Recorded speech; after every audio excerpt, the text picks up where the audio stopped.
পেশ করেছি।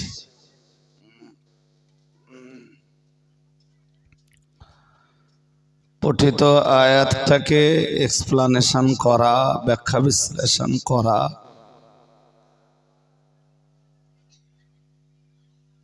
কিছু তফসির তুলে ধরা, এটাই আমার আজকের বক্তব্যের মূল লক্ষ্য।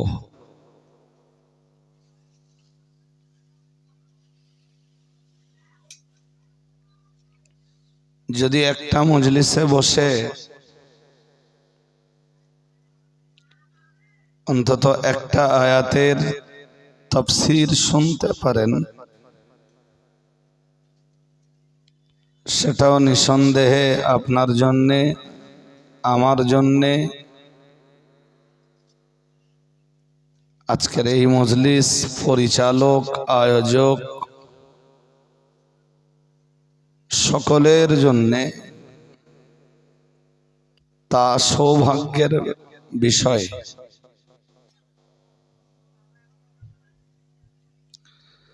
আমি যে আয়াতে কারিমা আজকে পড়েছি,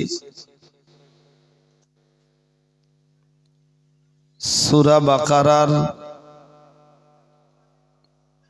শুরুর দিকেই আয়াতটাকে আপনি দেখতে পাবেন, একেবারে শুরুতে না। সূরা বাকারার আয়াত নাম্বার সম্ভবত ২৭।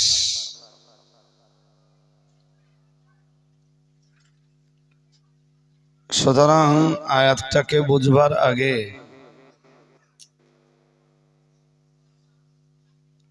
আমি প্রাথমিক আয়াতটির ব্যাপারে কিছু ধারণা দিচ্ছি।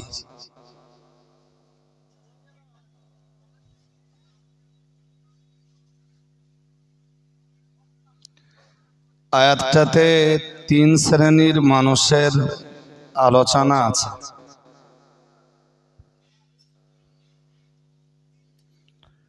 যে ৩ শ্রেণীর মানুষ পরকালে চরমভাবে ক্ষতিগ্রস্ত, বিপদগ্রস্ত,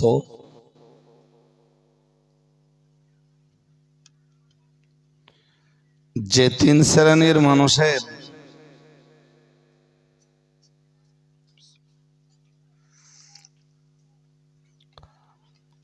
পরকালে মুক্তি পাওয়ার দরজা একরকম বন্ধ,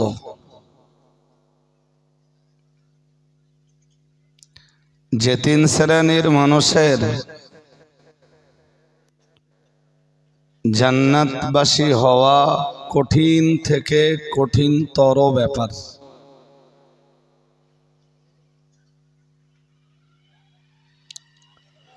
যাদের ব্যাপারে আল্লাহ ওই আয়াতের শেষাংশে ঘোষণা দিয়েছেন, উলাইকা হুমুল খাসিরুন।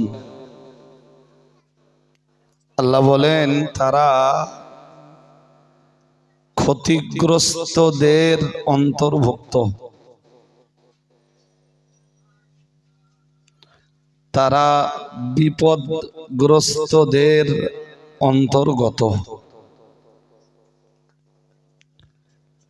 তাদের নাজাত পাওয়ার মতো কোনো রাস্তা নেই।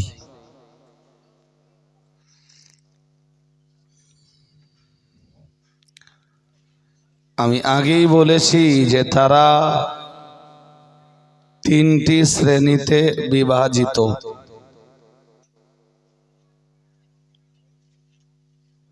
তো আমরা যারা আজকের এই আয়াতটির উপরে নসিহত শুনব, ওই ৩ দলের ভিতরে যদি আমরা অন্তর্ভুক্ত হয়ে থাকি, তাহলে বুদ্ধিমানের কাজ হলো তার ভিতর থেকে বেরিয়ে আসা এবং তওবা করে আল্লাহর নেক বান্দাদের দলগত হয়ে যাওয়া।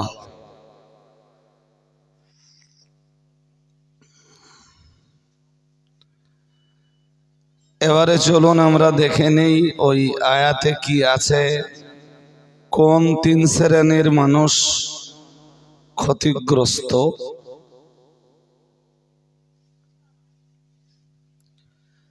দুনিয়াবি, তার আগে আরো একটা কথা বলি, পার্থিব ক্ষতি একরকম ক্ষতি নয়। আজকে যে লোকটা ব্যবসায় ক্ষতিগ্রস্ত হতে পারে যে কালকে লোকটা লাভবান হবে, যদিও সততার জায়গাতে দাঁড়িয়ে ব্যবসা করলে ক্ষতি, খসারাত, হালাকিয়াতের সম্ভাবনা খুবই কম।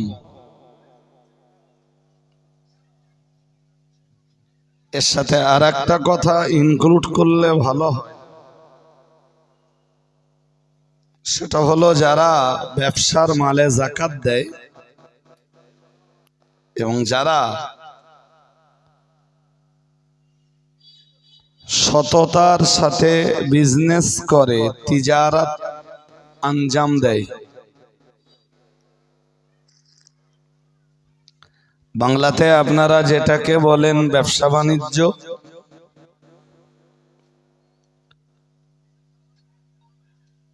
ইংরেজিতে তাকেই বলে বিজনেস, আরবিতে তার নাম তিজারত।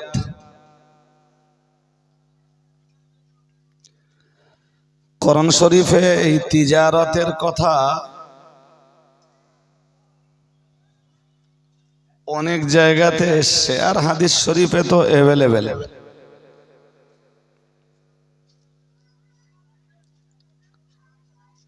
তো মুসলিম যারা, তাদের বিজনেসের কিছু নীতি আছে।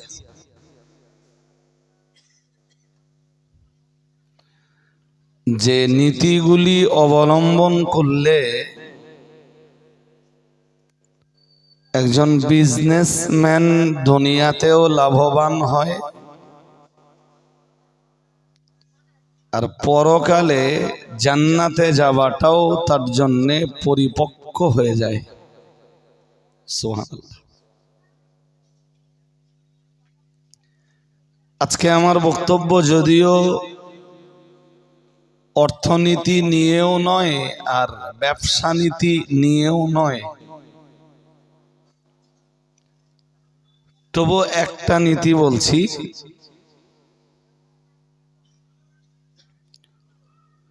দেখুন, পৃথিবীতে কিছু মানুষ আছে যারা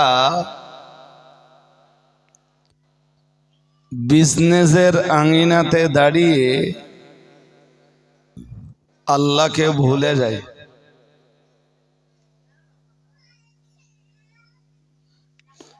আবার কিছু মানুষ পৃথিবীতে আছে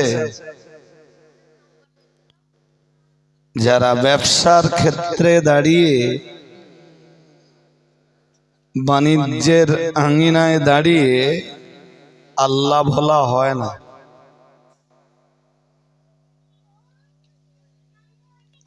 কোরআনুল কারীমে আল্লাহ এদের প্রশংসা করেছেন। কোরআনে আল্লাহ বলেন, অরিজালুল লা তুলহিহিম তিজারাতুন ওয়ালা বাইউন আন যিকরিল্লাহ।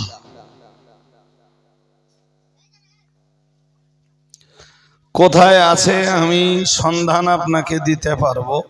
আয়াত পড়ছি মানে সন্ধান কেন দিতে পারবো না?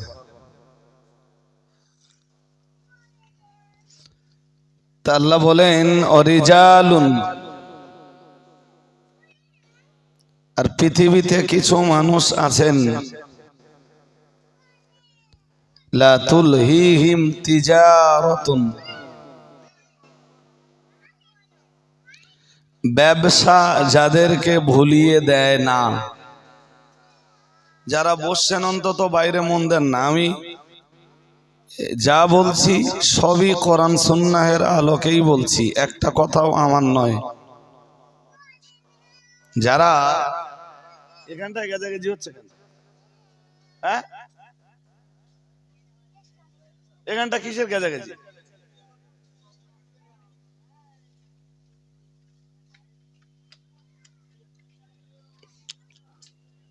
তাহলে পৃথিবীতে কিছু মানুষ আছেন যারা ব্যবসার আঙ্গিনাতে দাঁড়িয়েও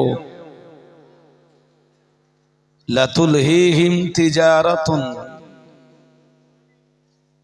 ব্যবসা তাদেরকে ভুলিয়ে রাখে না, ওয়ালা বাইউন, কেনা বেচাও তাদেরকে ভুলিয়ে রাখে না, আন যিকরিল্লাহ, আল্লাহর জিকির। সুবহানাল্লাহ। তাহলে যারা ব্যবসা করতে যে বা কেনা বেচা করতে যে আল্লাহকে ভুলে যায় না, এরূপ একটি শ্রেণী পৃথিবীতে আছেন, কোরআনুল কারীমের ভাষায় তারা প্রশংসিত। তারা ব্যবসা করে, আল্লাহকে ভোলে না, ব্যবসা করে, রসুলকে ভোলে না। পৃথিবীতে এদের ব্যবসা, এদের বিজনেস ভরাডুবি হওয়ার সম্ভাবনা নেই। যদি ডুবে যায় এরপরেও তখন বুঝতে হবে লোকটার উপরে আল্লাহর খুব কঠিন এক পরীক্ষা।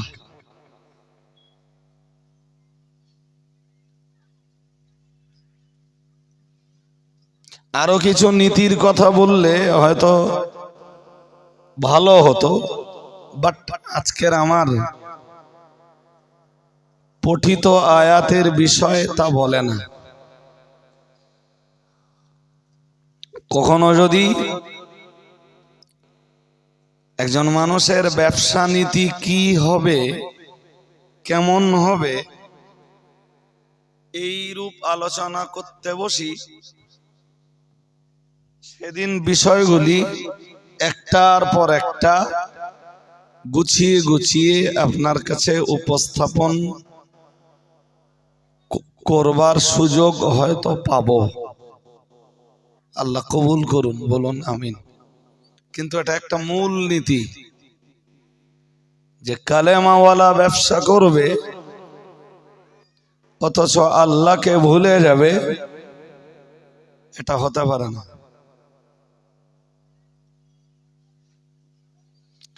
28 পারায় একটা সূরা আছে, সূরাতুল জুমআহ।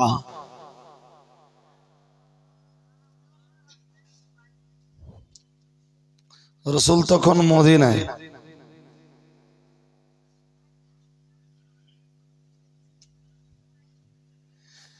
জুমা নামাজের ফরজ হওয়ার ঘোষণা আল্লাহ যে আয়াতের মাধ্যমে দিয়েছেন, আয়াতটা তখন নাজেল হয়েছে, আর রাসূল তখন জুমা কায়েমও করেছেন।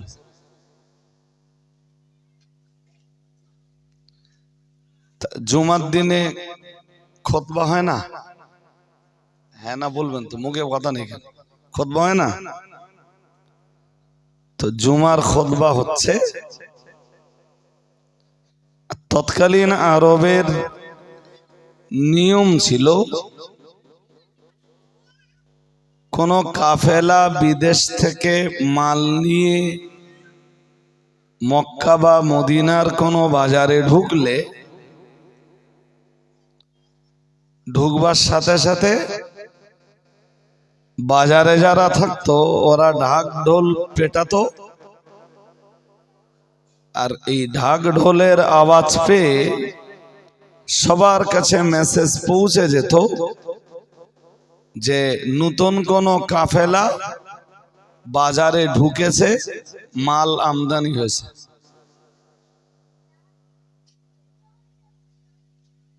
রাসূলুল্লাহ জুমার দিনে খুতবা দিচ্ছেন, ওদিকে মদিনার বাজারে ব্যবসায়ী এক কাফেলা ঢুকেছে। তা নিয়ম অনুযায়ী ব্যবসায়ী কাফেলা ঢুকেছে, তার সিগন্যালটা দেওয়া হয়েছে। যারা মসজিদে ছিলেন, রাসূল খুতবা দিচ্ছেন, তখন 12 জন ব্যতীত বাকি সবাই মসজিদ ছেড়ে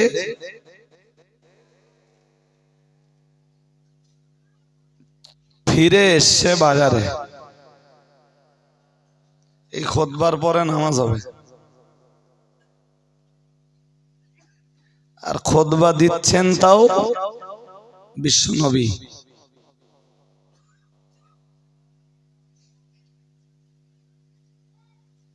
জি, তো অধিকাংশরাই মসজিদ ছেড়ে দিল। কার যুগে? রাসূলের যুগে। এবং রাসূলকে ছেড়ে তারা বাজারে চলে গেল। আগে যে যদি মালটা কেনা যায়,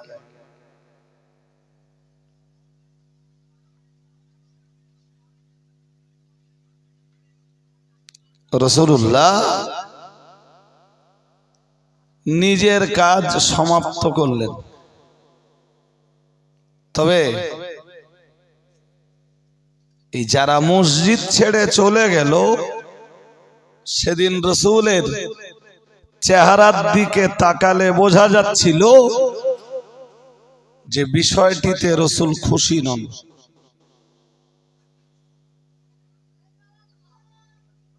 আল্লাহ পাকের কোরআন নাযিল হলো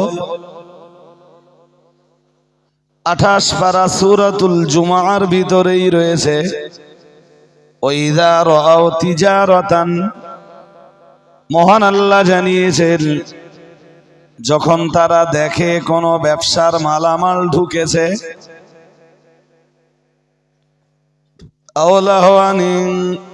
আওলাহওয়ান, অথবা কিডিরা কৌতুক শুরু হয়েছে, মহান আল্লাহ জানিয়েছেন ইনফাদু ইলাইহা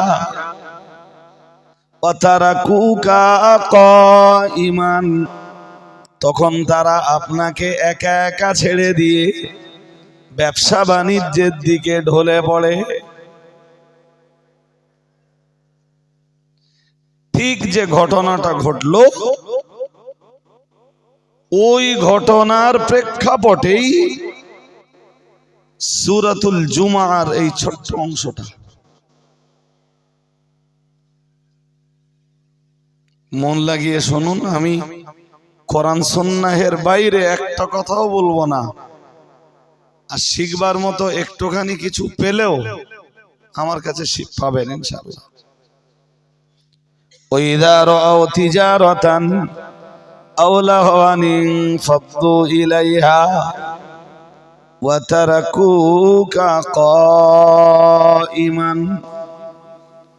মহান আল্লাহ বললেন, নবী, ওরা যখন ব্যবসার মালামালের সংবাদ পায়, ওরা যখন ব্যবসা বাণিজ্যের মাল ঢুকেছে বাজারে, এ খবর যখন ওদের কানে চলে যায়, ওরা তখন মসজিদে আপনাকে ছেড়ে একা একা রেখে ওরা ব্যবসার মালের কাছে চলে যায়। এর পরের অংশটা খুব ভাইটাল। আপনাদের স্থির হতে হবে, আরো স্থির। এখনো মজলিস পুরোপুরি স্থির হয়নি। আমি ওয়াজ করছি, আপনারা শুনছেন, আমার চোখে আপনাদের চোখ থাকবে। আল্লাহ পাক আবার জানিয়েছেন, কুল মা ইনদাল্লাহি খায়রুম মিনাল লাহবি ওয়া মিনাত তিজারা। ও নবী, ব্যবসার মাল ঢুকবার পরে যারা আপনাকে মসজিদে ছেড়ে মসজিদ থেকে বেরিয়ে পড়েছে, ওদেরকে আপনি ডাকুন আর বলুন, ওই ব্যবসার মাল অপেক্ষা আমার আল্লাহর কাছে যেটা আছে সেটাই উত্তম শ্রেষ্ঠ। আর একটু মন খুলে বলেন,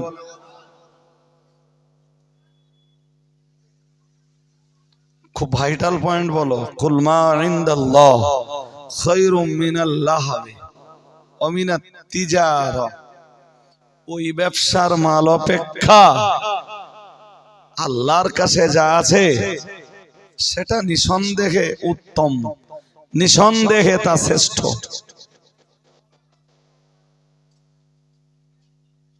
ওই বিজনেসের ভিতরে পয়সা আছে, জান্নাত নেই, কিন্তু আমি আল্লাহ আমার কাছে জান্নাত রয়েছে। আর একটু মন খুলে বলেন না, কিছু মাল স্বল্প দামে কিনে বেশি দামে বিক্রি করার লক্ষ্যে যারা মসজিদ ছেড়ে আপনাকে ছেড়ে বেরিয়ে যাচ্ছে, ও মালামাল তো সামান্য, আল্লাহর কাছে রয়েছে আসমান জমিনের তামাম মালামালের খাজানা। তিনি চাইলে তার মালামালের খাজানা থেকে তার পছন্দনীয় যে কোনো ব্যক্তিকেই তিনি সম্পদের মালিকানা দান করতে পারেন। তদপেক্ষা আরো উত্তম জিনিস রয়েছে আল্লাহর কাছে, তার দয়ার জান্নাত, যা মানুষের কাছে নেই, যা দুনিয়াতে নেই।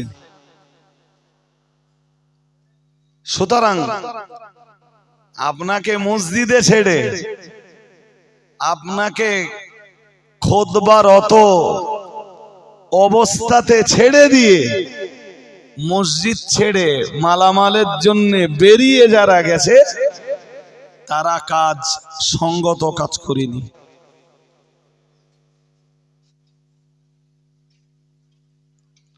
ওই আয়াতের শেষ অংশে রয়েছে, কিসের জন্য ছুটছ তোমরা? আল্লাহর ইবাদত ছেড়ে মসজিদে রসুলকে একা একা রেখে ব্যবসার জন্য তো মসজিদ ছাড়ছ, রুজি রুটির জন্য তো মসজিদ ছাড়ছ। শোনো, আল্লাহু খায়রুর রাযিকিন, শেষ কথাটা মহান আল্লাহ বললেন, আল্লাহ পাকই হলেন শ্রেষ্ঠ রিজিক দাতা।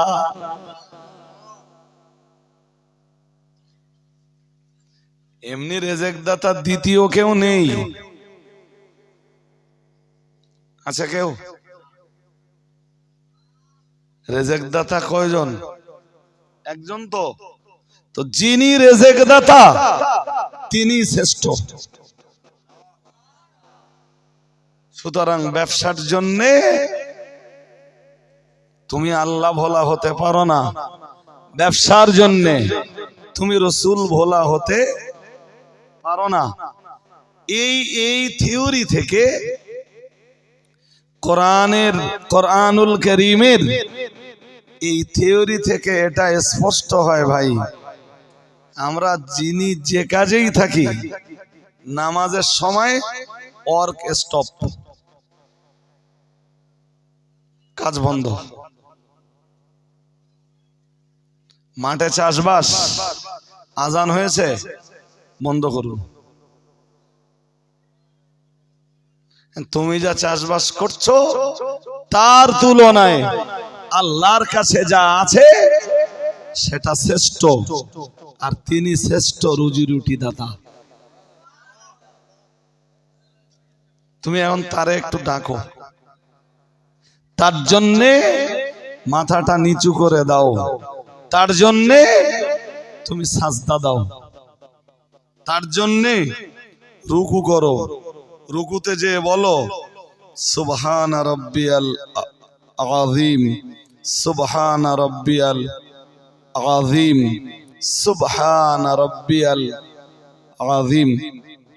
তার জন্য সাজদায় যে সাজদাতে লুটিয়ে পড়ে বলো সুবহান রাব্বিয়াল আ'লা, আমার মহান রবের পবিত্রতা ঘোষণা দিচ্ছি।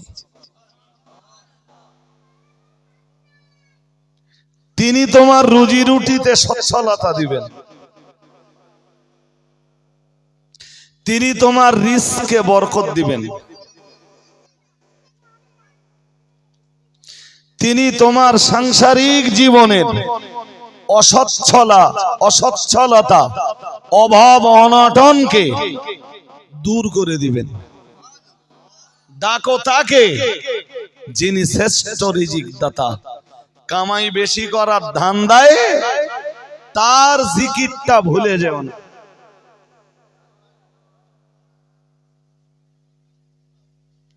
আমার কথা বুঝতেছেন নাকি? হ্যাঁ, শুধু ব্যবসায়ীরা এই আয়াতের অন্তর্ভুক্ত নয়, অন্তত মুসলিম পরিবারে জন্ম নেওয়া যে কোনো ছেলে, যে কোনো পুরুষ, যে কোনো নারীর জন্য থিওরি ওই একই।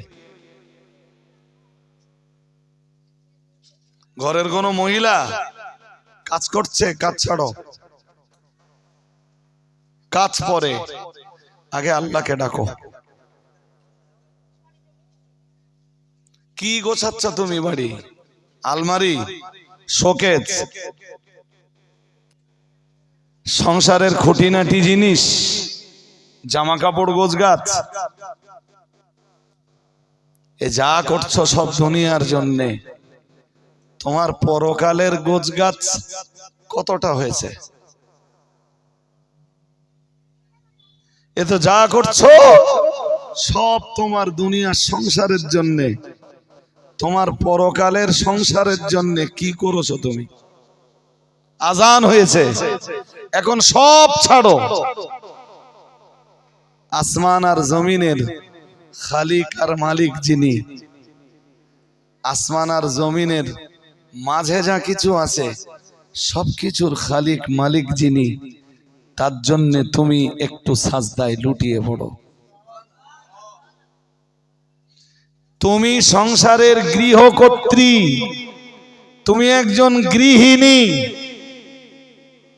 তোমার স্বামী যত হালাল ভাবেই উপার্জন করুক, যদি তোমার পরিবারে সালাত না থাকে, তোমার সংসারে যদি আল্লাহ বলবার মানুষ না থাকে, তাহলে তোমার সংসারে সচ্ছলতা আসবে না, তোমার সংসার জীবনে শান্তি নেমে আসবে না, রহমত আর বরকতের দরজা কখনোই তোমার সংসারের জন্য খুলবে না।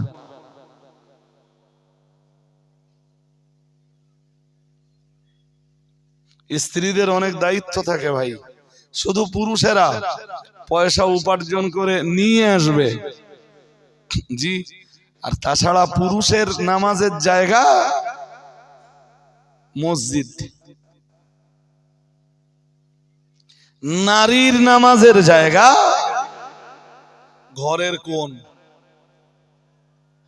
ঘরের কোণ এক হাদিসে রাসূল ওজন্যই বলেছেন, রাসূল যখন এই হাদিসটা বলছিলেন লা তাত্তাখিযু বুয়ুতাকুম কুবুরা, প্রিয় নবী আমার জানিয়েছেন তোমাদের ঘরগুলোকে তোমরা কবর বানিও না। ঘরে তো কেউ কবর দেয় না, তাহলে রাসূলের এই হাদিসের ব্যাখ্যা কি? হাদিসের ব্যাখ্যা হলো কবরস্থানে নামাজ পড়া যায় না। তোমার বাড়িতেও যদি নামাজ না হয়, তাহলে তোমার ঘর আর কবরস্থান দুটোই আর কোনো তফাৎ? বলুন, যে ঘরগুলোতে নামাজ হয় না ওগুলো ঘর না কবরস্থান? জোরে বলুন। এরকম কবরস্থান খুঁজলে গ্রামে গ্রামে অনেক পাওয়া যাবে না? নেই?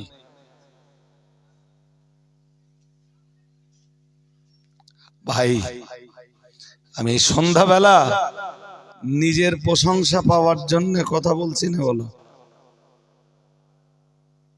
আপনাদের চেতনা শক্তির জাগরণ ঘটাতে, আপনাদের বিবেক শক্তির দ্বার উন্মোচন করতে এই কথাগুলি কোরআন হাদিস দিয়ে শোনাচ্ছি।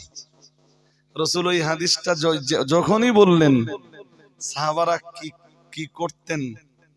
সাহাবীদের অনেকেই আজান হলে সুন্নাতটা ঘর থেকে পড়তেন। শুনছেন? হ্যাঁ, সুন্নাতটা বহু এমন বহু নামাজ রয়েছে যে নামাজের আগে সুন্নাত আছে না নেই? সুন্নাতটা ঘর থেকে পড়ে ঠিক সময় মতো এসে জামাতে শরীক হবে।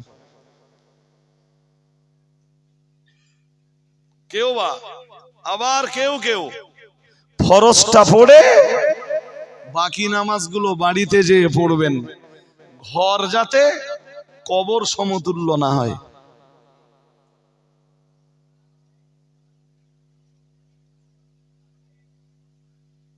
পুরুষও নামাজি নয়, নারীও নামাজি নয়, তো ঘর না।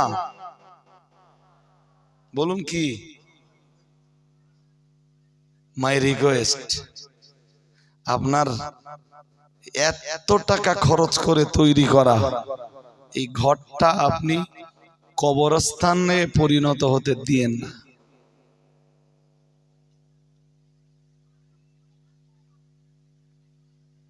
যে ঘরের নারী ভালো না হয়, নারী ধার্মিকা না হয়, নারী পর্দানাসীনা না হয়, সে ঘরে আল্লাহর রহমত বরকতের দরজা কখনো খুলে দেয় না।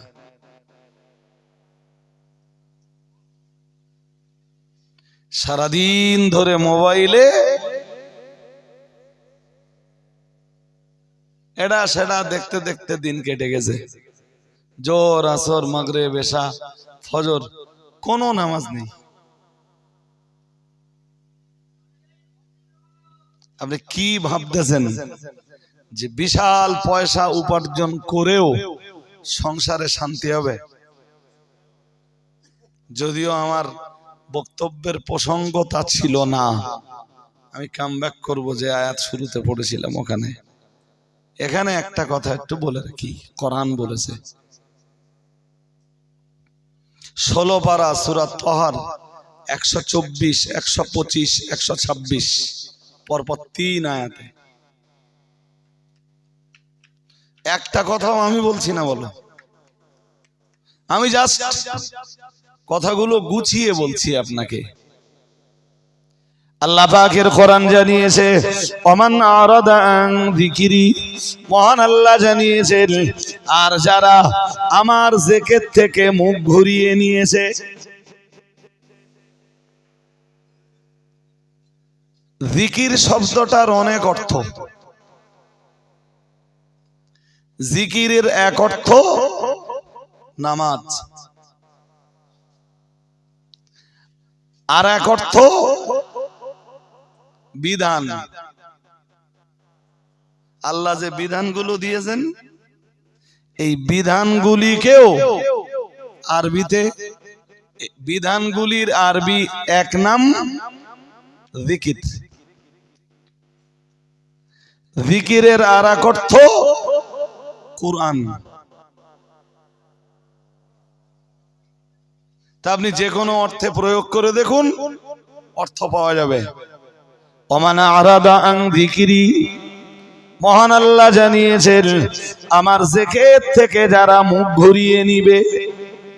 জিকিরের মানে যদি আপনি সালাত মনে করেন, তাহলে আল্লাহর এই আয়াতের অর্থ হবে নামাজ থেকে যারা চেহারাটা ঘুরিয়ে নিয়েছে। জিকিরের অর্থ যদি কোরআন নেন, তাহলে আল্লাহ পাকের ওই আয়াতের অর্থ হবে মহান আল্লাহ জানিয়েছেন কোরআন থেকে যারা মুখ ফিরিয়ে নিয়েছে। আবার জিকিরের অর্থ যদি বিধিবিধান নেওয়া হয় তখন তার অর্থ হবে যারা আল্লাহর দেওয়া বিধিবিধান থেকে নিজের চেহারাটা ঘুরিয়ে নিয়েছে। যে কোনো একটা অর্থ আপনি প্রয়োগ করতে পারেন, যে কোনো একটা অর্থ আপনি এখানে অ্যাকসেপ্ট করতে পারেন। বলুন কোন অর্থটা নেবেন? জিকিরের অর্থ যদি নামাজ নেন, আর ও তো কোরআনে আছে ওয়াকিমিস সালাতা লিযিকরি, আল্লাহ বলেন তুমি আমার জিকিরের জন্য সালাত কায়েম করো। তাহলে সালাত যে জিকির, এটা তো কোরআন দিয়ে কোরআনের তাফসীর নেওয়া হলো। এ তাফসীর বলো, এ তাফসীর মন গড়া নয়, এ তাফসীর বানোয়াট নয়, এ তাফসীর নিজের জ্ঞান বুদ্ধি আর বিবেক দিয়ে তাফসীর নয়। যা আজকের সময়ে, আজকের পিরিয়ডে অধিকাংশ মজলিসের অন্তত 80% বক্তা কোরআনের আয়াত পড়ে আর তাফসীর করে নিজের জ্ঞান বুদ্ধি দিয়ে। নিজেও জাহান্নামে যাবার রাস্তা পাকা করে আর শ্রোতাগুলোরও জাহান্নামে যাবার রাস্তা মসৃণ করে দেয়। ভাই আমি একলা জাহান্নামে যেয়ে কি করব? তোমরা আমারে দাওয়াত করবা, মেহমান নওয়াজি করবা, ভালো খাওয়া দাওয়া করাবা, যাওয়ার সময় 20,000 টাকা নজরানা প্রদান করবা, বাড়ির মান কচু কাতলা মাছ থাকলে মুরগি টুরগি থাকলে সেটাও গাড়িতে তুলে দেওয়া, এরপরে আমি একা একা জাহান্নামে যাব, এটা হতেই পারে না। তোমরা যারা আসো তোমরা নেতাই আমি জাহান্নামে যাব। এরম হুজুরের অভাব নেই।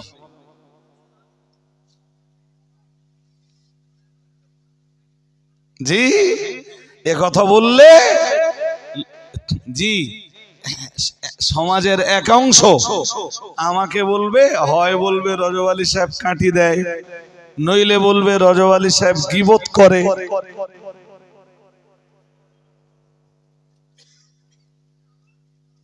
এ বলবেই, আমার তাতে কিচ্ছু এসে যায় না ভাই। গীবত তুমি যতটা বোঝো, আমি দাওরায় হাদিস পর্যন্ত পড়াশুনো করে গীবত তোমার চেয়ে কম বুঝিনি। ঠিক কিনা বলবেন তো? গীবত আমি কম বুঝি? কোনটারে গীবত কয়, কোনটাকে গীবত কয় না, আমি কম বুঝি?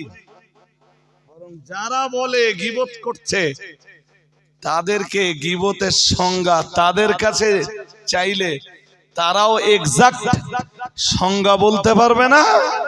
আর হয়তো আপনারা যারা আছেন আপনাদের ভিতরেও অধিকাংশরাই গীবত কাকে বলে বলতে পারবেন না। আমি দায়িত্ব নিয়ে বলছি এটা। ভাই গীবত নিয়ে আমি পড়াশোনা একবারে কম করিনি, হয়তো যারা খুব ভালো বোঝেন তাদের মতো বলতে পারবো না, কিন্তু খানিকটা তো পারবো, কারণ আমার শিক্ষাগত যোগ্যতা ততটা ভালো না। খুব ভালো মুহাদ্দিস, মুফাসসির, মুবাল্লিগ, ফিকহতত্ত্ববিদের সামনে যখন বসি তখন নিজেকে খুব দুর্বল মনে হয়। স্বাভাবিক স্বাভাবিক।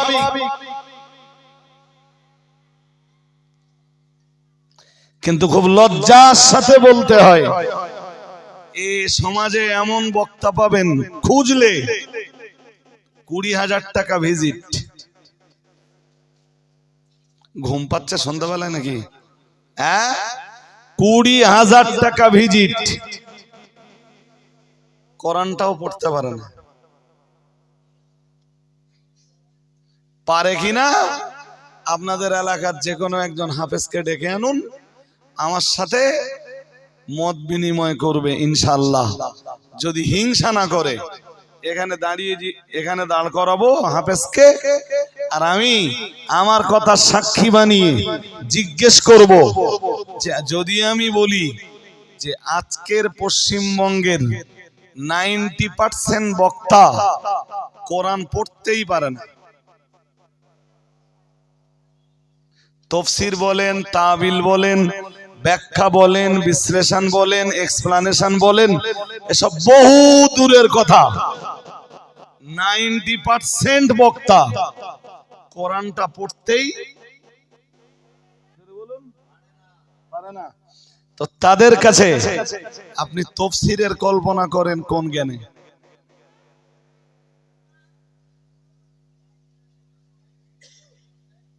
তফসিরের জন্য কিছু শর্ত আছে, যার ভিতরের এক শর্ত কোরআনটাকে প্রথম অবস্থায় ভালো করে পড়তে পারা।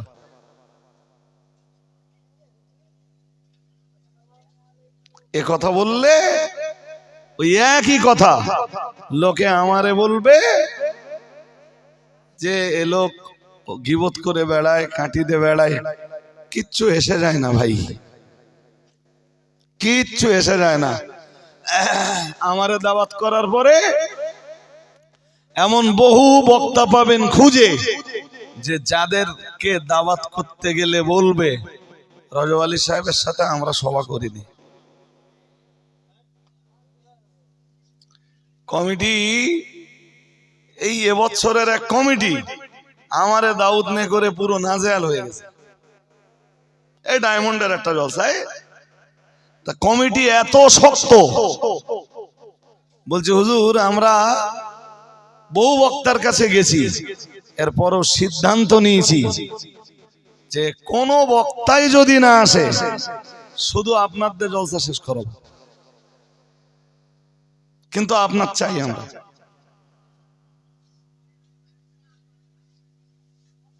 হাজরিনে মজলিস, চলুন কামব্যাক করি। যে কথাটা মৌলিক ভাবে আপনাদেরকে আমি শোনাতে শোনাতে এত দূর এসছি। আল্লাহ বলেন যারা জিকির থেকে, আমার জিকির থেকে মানে আমার দেওয়া কোরআন থেকে, অথবা 5 বারের সালাত থেকে, অথবা আমার দেওয়া আমার নাজেল করা কোরআন থেকে, কিংবা আমার দেওয়া বিধিবিধান থেকে চেহারাটা ঘুরিয়ে নেয়, ভাল লাগে না। আল্লাহ পাকের কোরআন জানিয়েছে, মহান আল্লাহ ইরশাদ করেছেন ফাইন্না লাহু মাঈশাতান বাঙ্কা। মহান আল্লাহ জানিয়েছেন তার জীবন ব্যবস্থা আমি আল্লাহ সংকীর্ণ করে দিব।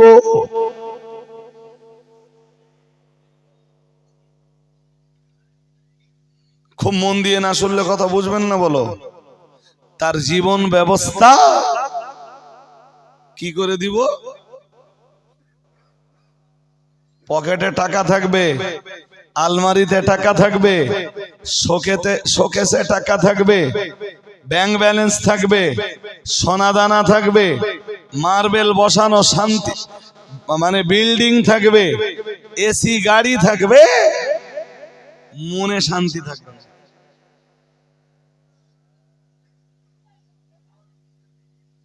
তোর জীবন ব্যবস্থা সংকীর্ণ করে রাখবো। তো সংসারে আমি গৃহ যুদ্ধ লাগিয়ে দেব। গৃহ যুদ্ধ বোঝেন? হ্যাঁ, ভাই ভাই দ্বন্দ্ব, স্বামী স্ত্রীতে দুবেলা ঝগড়া,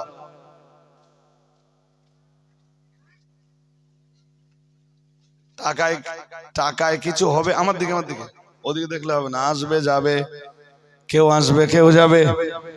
জি বলুন, এমন বহু সংসার আছে। আমরা ওই যে বিশাল বিশাল বাড়ি দেখি, আকাশচুম্বী গগনভেদী চোখ ধাঁধানো ঘর বাড়ি রাস্তার ধারে, দেখে আমাদেরও মনে হয় আমি যদি এরকম একটা করতে পারতাম।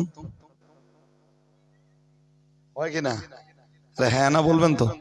হয়তো কিন্তু খবর নিয়ে দেখেছেন আপনি এই ভাঙা বাড়ি, টালির চালের তলায় কিংবা ইট গেতে কোন রকমের ছাদটা দিয়েছেন, গ্রিল টিরিল লাগাতে পারেননি, প্লাস্টার করতে পারেননি, খবর নিয়ে দেখেছেন যে আপনি যতটা শান্তিতে আছেন ওই চোখ ধাঁধানো বাড়িতে যারা বাস করে ওরা ততটা শান্তিতে। আপনি কোনটা চান, চোখ ধাঁধানো বাড়ি না শান্তি?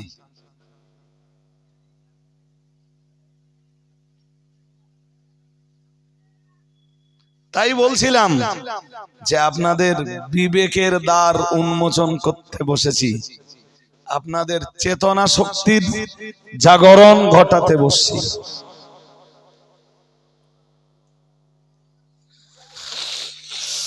আল্লাহ বললেন তোর জীবন ব্যবস্থা সংকীর্ণ করে দেব। তাফসীরকারকরা লিখেছেন ফিদ দুনিয়া ওয়াল আখিরা, তার জীবন ব্যবস্থা। এই গছি জ্বালাতন করিস কেন রে? এরা এত জ্বালাতন করিস কেন?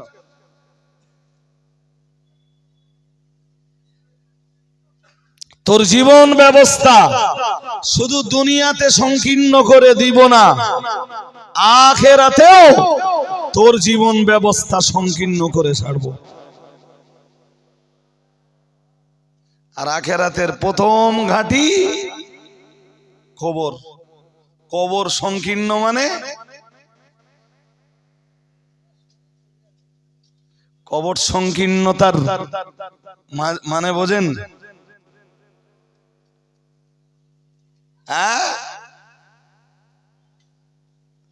দুনিয়াতে যারাই আল্লাহ ভোলা, রসুল ভোলা, আল্লাহর আইন ভোলা, আল্লাহর দেওয়া বিধি বিধান ভোলা, কোরআন ভোলা, আল্লাহ তাদের কালবি যে সাকিনা, অন্তরের যে শান্তি, এই শান্তিটা আল্লাহ তুলে নেবেন।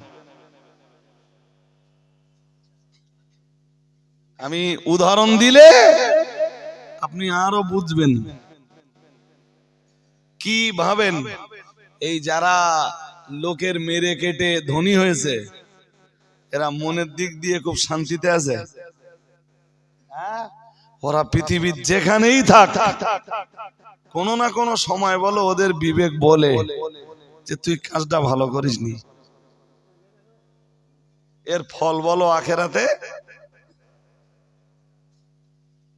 আর ওই কষ্ট ওরে সব সময় তাড়া করে বেড়াচ্ছে যে তুই কাজটা ভালো করিসনি। আমি তো জাস্ট উদাহরণ দিচ্ছি। যারা রাতের আধারে মানুষকে মার্ডার করে, জি ধরা নাই বা পড়লো, কিন্তু ওই পাপের বোঝা ও সারা জীবন টেনে বেড়ায়। ওর মন যেখানেই থাকুক ওর মন বলো সংকীর্ণই থাকে যে আমি মার্ডার করা লোক। কেউ না জানলেও ও জানে তো, ব্যাস ওর অন্তরের শান্তি গেল।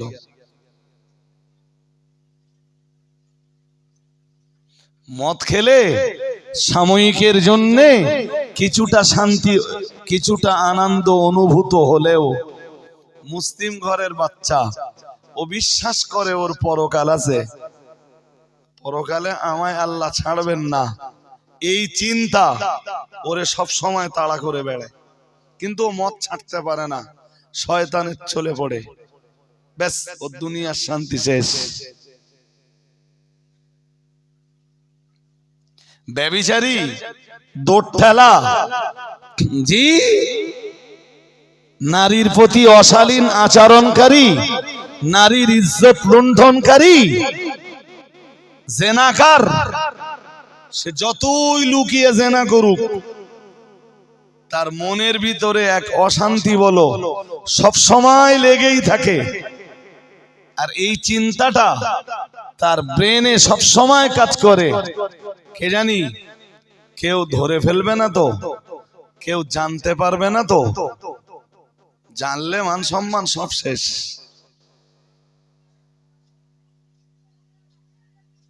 কোরআন তাই বলেছে। আল্লাহ পাকের কোরআন জানিয়েছে ওয়ামানা আরাদা আন যিকরি ফাইন্না লাহু মাঈশাতান দানকা। মহান আল্লাহ জানিয়েছেন এই পৃথিবীতে যারা আল্লাহর জিকির থেকে চেহারা ঘুরিয়ে নেয়, আল্লাহর আইন থেকে যারা, আল্লাহর বিধান সংবিধান থেকে যারা নিজের চেহারাটা ঘুরিয়ে নেয়, কোরআন থেকে যারা নিজের চেহারা ঘুরিয়ে নেয়, নামাজ থেকে যারা নিজের চেহারাটা ঘুরিয়ে নেয়, আল্লাহ পাক রব্বুল আলামিন জানিয়েছেন ফাইন্না লাহু মাঈশাতান দানকা। মহান আল্লাহ জানিয়েছেন তার জীবন ব্যবস্থাটাকে আমি আল্লাহ সংকীর্ণ করে দেই। বলুন নাউজুবিল্লাহ। আর একটু জোর করে বলুন। খুব বেশি পয়সা উপার্জন করেও আপনার সংসারে শান্তি হবে না যদি সংসারে ইসলাম না থাকে, যদি আপনার ঘরে সালাত না থাকে, যদি আপনার বাড়িতে নামাজ না থাকে, যদি আপনার বাড়িতে আল্লাহর আইন না থাকে, যদি আপনার ঘরের মেয়েরা পর্দানাসীন না হয়, যদি আপনার বাড়িতে কোরআনের তেলাওয়াত না থাকে,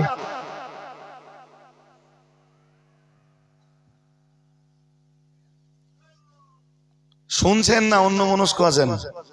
মোটামুটি শুনছেন জি। আর এই সন্ধ্যাবেলায়, সন্ধ্যা রাতে আমি এই কথাগুলো বলবো, আমি চিন্তা নিয়ে উঠিনি, বলো কোনো চিন্তাই তো করিনি, এসছি, উঠেছি, শুরু করেছি। আমার জি একটা দুটো না, 100 ওয়াজ ঘেটে দেখেন, আজকে যে কথাগুলো বলছি এ কথাগুলোর সাথে আপনি খুব বেশি মেলবন্ধন করতে পারবেন না।